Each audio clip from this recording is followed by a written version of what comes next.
When it comes to men's style, details matter. And that includes the type of bag you choose. It's not just about carrying your stuff, it's an important element of your personal style. So today, let's take a look at some of the best bags for well-dressed men like you, whether it's for the office, a weekend getaway, or your day-to-day. Let's start with the best bags for the workplace. And there are primarily two options. You can either go with a briefcase or with a messenger bag. Both have their own use cases and certain disadvantages, so choose wisely.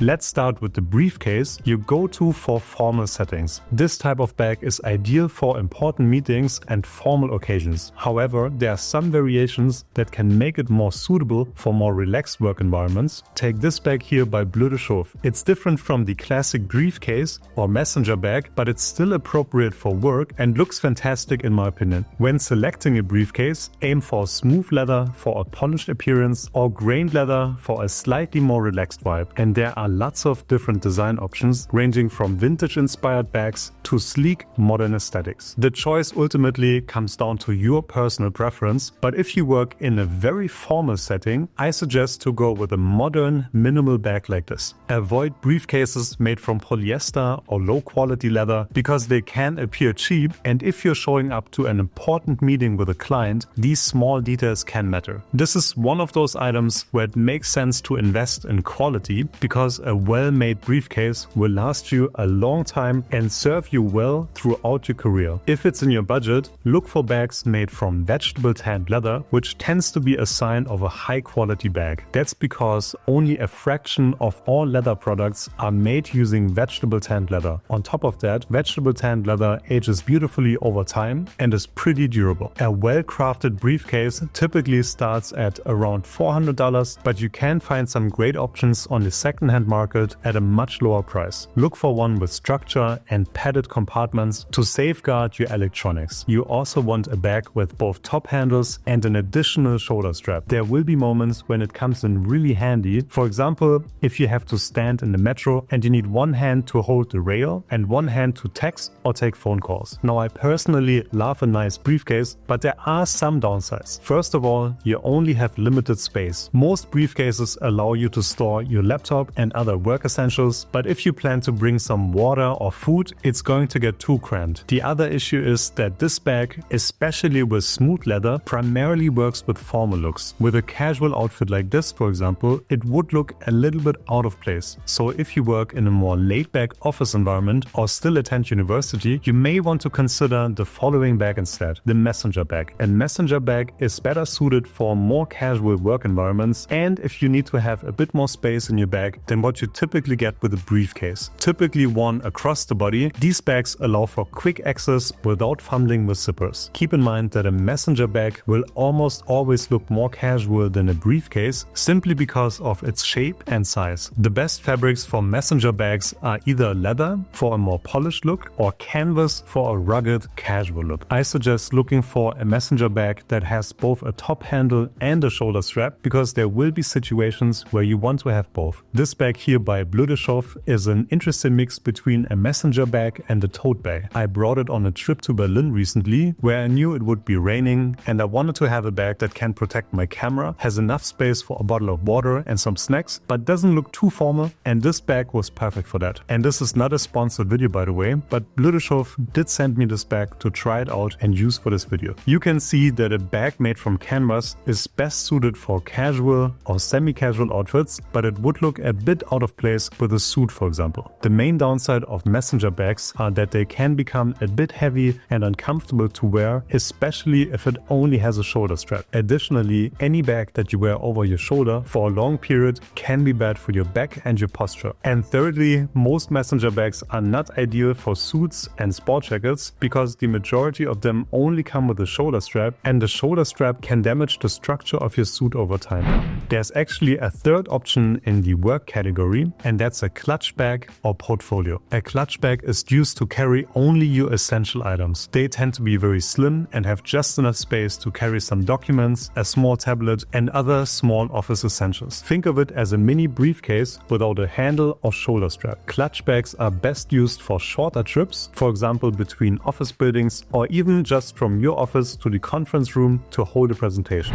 Whenever you need to carry larger items or you're going on a short trip, you can choose between a weekender, a duffel bag, or a backpack. A weekender, especially one made from leather, is the most elegant option of the three. It may not be as comfortable as a trolley, but it's definitely more stylish. And for short overnight trips, sometimes a trolley is just a little bit too large, and that's where a weekender comes in handy. They are typically quite spacious and can hold clothing and essentials for a couple of days. And depending on their style, they can even be worn with a suit if you go for a very minimal weekender made from smooth leather. Weekenders made from canvas would be more casual and ideal for a casual to smart casual wardrobe. I chose this grained leather weekender by Bleu de Chauffe because I think it strikes the right balance between casual and elegant, so I could wear this with business casual outfits as well as more casual looks. The major downside of a weekender is that they can be pretty uncomfortable once they get heavy, so a trolley might be a better choice in that case.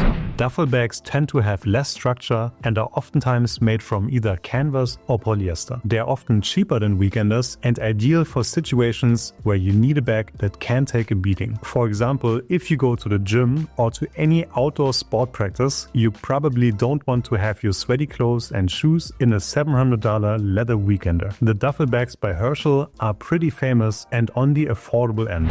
A backpack is the sensible choice when you have to carry heavy items because it's much better for your back and easy to carry, especially if you go to university and you carry a lot of books, or if you have small kids, you typically want something that's practical, that's easy on your back, and the only real suitable option for that are backpacks. I would say the main downside is that a backpack typically doesn't look that flattering, and especially if you tend to dress in a formal or business casual way, a backpack just doesn't really look right and should be avoided in my opinion. However, there are some well-designed backpacks that look much better than the average backpack. For the most elegant option, Frank Clegg has this beautiful leather backpack here, which I really like in either dark brown or burgundy. This is definitely one of the best looking backpacks I've seen so far. It's available at Bleu de Chauffe, made from canvas, which is perfect for a more relaxed look. Or for a modern look, for example if you work in tech, you could go for these ones by Carl Friedrich.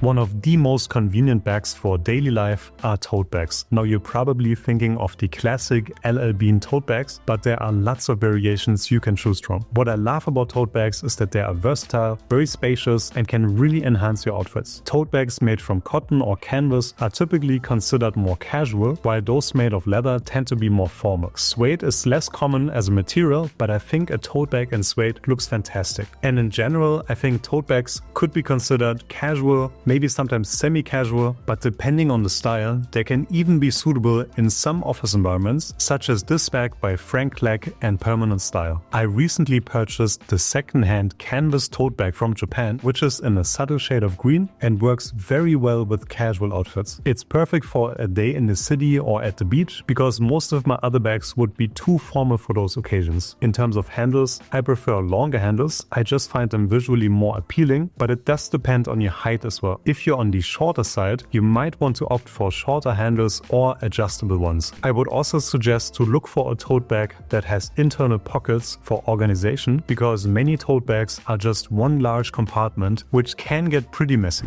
Gentlemen, those were some of the most essential bags for men. I will leave brand recommendations in the video description. If you have anything to add or any bag recommendations, please let me know in the comments below. Thank you for watching and see you next week.